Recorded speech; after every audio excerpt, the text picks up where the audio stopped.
నేనేమో నిన్న కాక మొన్ననేమో 7,000 కోట్ల రూపాయలు అప్పుందని పెడుతున్నావు. ఈ అప్పుందనే పేరిట ఈ వైట్ పేపర్ల పేరిట తెలంగాణ ప్రజల కళ్ళలో మట్టి కొట్టుడు తప్ప నీకు ఇంకోటి లేదు. మీరు మీ మంత్రులు మీ నాయకులు బాగుపడే తప్ప ఇంకోటి లేదు. ఇవాళ మొత్తం అల్లాడుతున్నారు మొత్తం హైదరాబాద్ చుట్టుపక్కల. ఎప్పుడో ఇవాళ మళ్ళొకటి వచ్చింది భూములకు దానికి సంబంధించి. ఇందిరాగాంధీ గారు ఉన్నప్పుడు అసైన్ చేయబడ్డ భూములు వాటి 10 ఏళ్ళ తర్వాత రియల్ ఎస్టేట్ బ్రోకర్లు దాన్ని మంచిగా ప్లాట్ చేసి అమ్ముకున్నారు. నాగార మున్సిపాలిటీలో సర్వే నెంబర్ 83 అట. ఎప్పుడు ఇందిరాగాంధీ గారు ఎప్పటి 2024 వాళ్ళకి అసైన్ చేయబడితే వాళ్ళు అమ్ముకుంటే వాళ్ళు రియల్ ఎస్టేట్ వ్యాపారులు దాన్ని ప్లాట్ చేసి అమ్ముకున్నారు. మళ్ళీ దాన్ని ఎవరైతే అసైన్ చేయబడ్డ రైతులు మళ్ళీ వాళ్ళు గుంజుకొని మళ్ళీ వ్యవసాయం చేసుకున్నారు. మళ్ళీ ఈ 10 ఏళ్ళ క్రితం మళ్ళీ అమ్ముకున్నారు వాళ్ళు 60 గజాలు. ఈసారి కొనుక్కున్నారంటే ఎవరంటే భయం వాళ్ళు తెలియదుగా. అప్పుడేమో రియల్ ఎస్టేట్ వ్యాపారం కొనుక్కున్నారు. మొన్న కొనుక్కునేది మాత్రం వంశరాజుల కులము, దొమ్మరోళ్ళు, గంగిరెద్దులోళ్ళు, బుచ్చగాళ్ళు. ఒక మాట చెప్పాలంటే బుచ్చగాళ్ళు కొనుక్కున్నారు. 60 గజాలు ఎవరు కొనుక్కుంటే మనం కొనుక్కుంటామా? 60 గజాల భూమి 8 గజాల భూమి కొనుక్కొని ఇల్లు కట్టుకుంటే ఇలా ఎంఆర్ఓ పోయి నోటీసులు ఇచ్చిండు. మంత్రి గారేమో రెవెన్యూ మంత్రి గారేమో మేము ఎక్కడ ఇల్లు కూలగొట్టేటువంటి ఆదేశాలు ఇవ్వలేదు, అట్లాంటి పని చేయమని వారంటారు.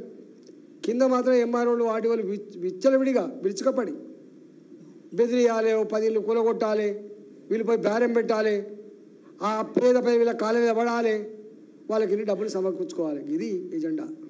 దీని కోసం ఉన్నారు తప్ప ఈ ఇచ్చిన హామీలు అమలు చేసే దాంట్లో లేరు.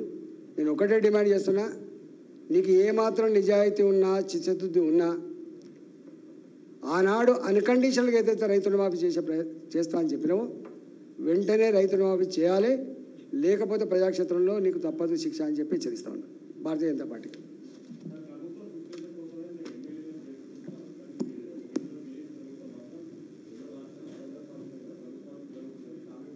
మేమెందుకు కూలగొడతామండి? అరే మేము పద్ధతులు ఉన్నాం, కూలగొట్టం అట్లా మేము అసలు ఎంత నిబద్ధత ఉన్నాం మేము. ఇక్కడ జైలు అయితే కూడా ఇప్పుడు మీకు మహారాష్ట్ర గురించి మాట్లాడుతారు మేము పదే.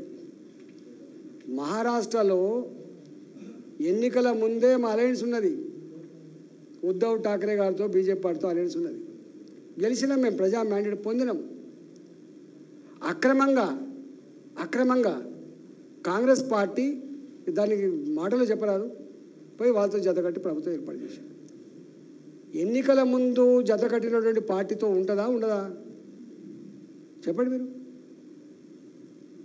ఆనాడు భారతీయ జనతా పార్టీ అక్కడ ఉన్నటువంటి ఉద్ధవ్ ఠాక్రే పార్టీ జెండాల మీద గెలిచిన మనం అనైతికం కాంగ్రెస్ పార్టీతో పోవడం, సిద్ధాంతపరం కూడా మనకు కాంగ్రెస్ పార్టీతో కొట్లాడి పెరిగిన పార్టీ ఎట్లా కలుస్తామండి కాంగ్రెస్ పార్టీతో అని చెప్పి అందులో ఉన్నటువంటి మెజార్టీ శాసనసభ్యులు భారతీయ జనతా పార్టీకి వచ్చారు. గవర్నమెంట్ ఏర్పాటు చేసినాం. అక్రమం జరిగితే సక్రమం చేసింది, గుర్తుపెట్టుకోండి.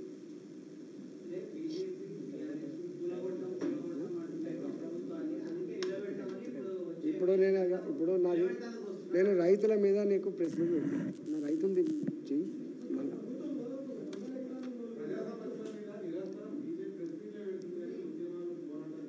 చేస్తుంది అన్నీ అయితే ఉండే. మా అంత ప్రజా పోరాటాలు చేసిన పార్టీ, దెబ్బతిన్న పార్టీ, జైలుకు పోయిన పార్టీ, కేసులు పెట్టించుకున్న పార్టీ ఇవ్వలేదు మేమే. చీమలు పుట్టలు పెడితే పావులు చేరినట్టే మేము కొట్లాడిన కేసీఆర్ వ్యతిరేకంగా పావులు లెక్క కాంగ్రెస్ పార్టీ వచ్చింది.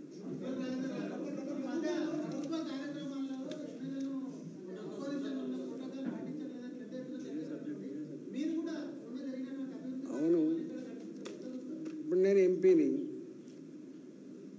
ఈ ఎంపీ పరిధిలోనే జేఎన్టీ కాలేజ్ కూడా వస్తుంది. జేఎన్టీలో ఏదో బిల్డింగ్ ఓపెనింగ్ అయింది. సరే నాలాంటి వాడికి శిలాపలకం మీద సోకులు లేకపోవచ్చు, నాలాంటి వాడు ఇంకా రేవంత్ రెడ్డి పక్క కూర్చోనటువంటి సోకు నాకు లేదు. కానీ పిలవాల్సిన సంస్కారం మాత్రం వాళ్ళకు ఉండాలి. ఎలా ముఖ్యమంత్రి పదవి, ముఖ్యమంత్రి పేరు ఎవరు కాదు, ముఖ్యమంత్రి పదవి. ఎంపీ ఈటల రాజేంద్ర కావచ్చు, ఎంపీ అది ఒక పదవి. రాజ్యాంగబద్ధంగా సంక్రమించబడ్డటువంటి పదవులలో ఎవరున్నా కూడా వాళ్ళ ప్రోటోకాల్స్ నిర్దేశించబడ్డ ప్రకారం అమలు చేయాలి. అది అమలు చేయకపోతే కేసీఆర్ అమలు చేయకపోతే ఏమైంది? అప్పుడు కొట్లాడు నన్ను కేసీఆర్ గారు పిలుస్తలేడు, నన్ను అప్పుడు లొల్లి పెట్టిండు. ఈ కేసీఆర్ని ఏం చేశారు ప్రజలు? బొందబెట్టిండు. మళ్ళీ ఈయన కూడా గది పడుతుంది. ఇవన్నీ రికార్డ్ అవుతాండి మొత్తం ప్రజాక్షేత్రంలో. ఈటల రాజేందర్ గారిని JNTU కాలేజీలో ప్రోటోకాల్ ప్రకారంగా పిలవకపోతే ఇవాళ వాళ్ళకి ఏం కాకపోవచ్చు, కానీ ఎక్కడో ప్రజాక్షేత్రంలో రికార్డ్ అయితే ఉంటుంది. ఇట్లాంటి రికార్డులు చాలా అయ్యే కథమైపోతారు.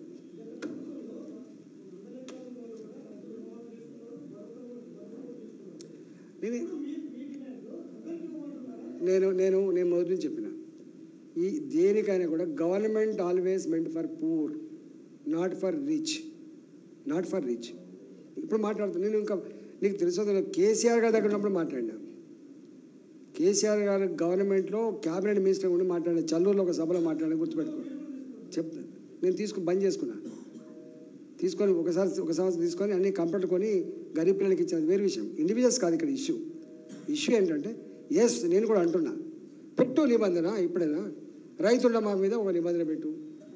రైతు బంధు మీద కూడా ఇప్పుడు 15,000 రూపాయలు ఇస్తా అని చెప్పిన రైతు బంధు, 12,000 రూపాయలు కౌలు రైతుకి ఇస్తా అని చెప్పినావు. మీకు వ్యవసాయ కూలీలకు 12,000 రూపాయలు ఇస్తా అని చెప్పినావు. ఇంకా అవన్నీ చాలా ఉన్నాయి.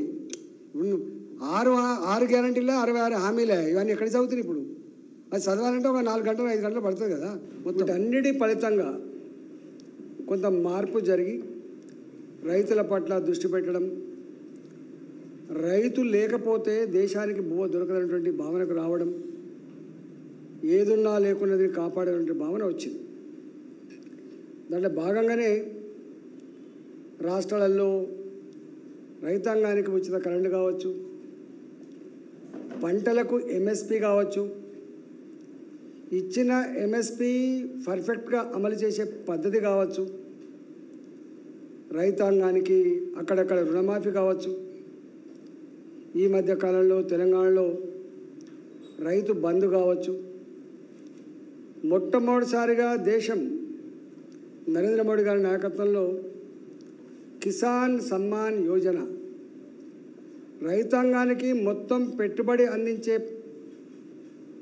బాధ్యత లేకపోవచ్చు, కానీ ఎక్కడో కాడ రైతాంగానికి కొంత వెసులుబాటు కల్పించినటువంటి పద్ధతిలో వాళ్ళు కొన్ని నిబంధనలతో రైతులకు కిసాన్ సమ్మాన్ యోజన కూడా అమలవుతోంది.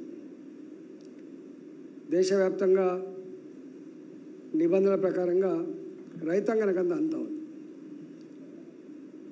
మోడీ గారు రాకముందు 1,100, 1,200 రూపాయల లోపు ఉన్నటువంటి MSP ఇవాళ 2,100 పైచీలకు దాదాపు 2,200 అయినట్టుంది. ఇప్పుడు ఈ మధ్య మళ్ళీ సవరించారు. అంటే మోడీ గారు రాకముందు ఎంత MSP ఉండనో ప్యాడీ కానీ, మక్కలకు కానీ, ఇతర పంటలకు కానీ ఇవాళ డబుల్ అయింది. డబుల్ అయినప్పటికి కూడా ఎక్కడో రైతులు ఇంకా బాధపడుతూనే ఉన్నారు. ఇంకా వరదల ముంపు,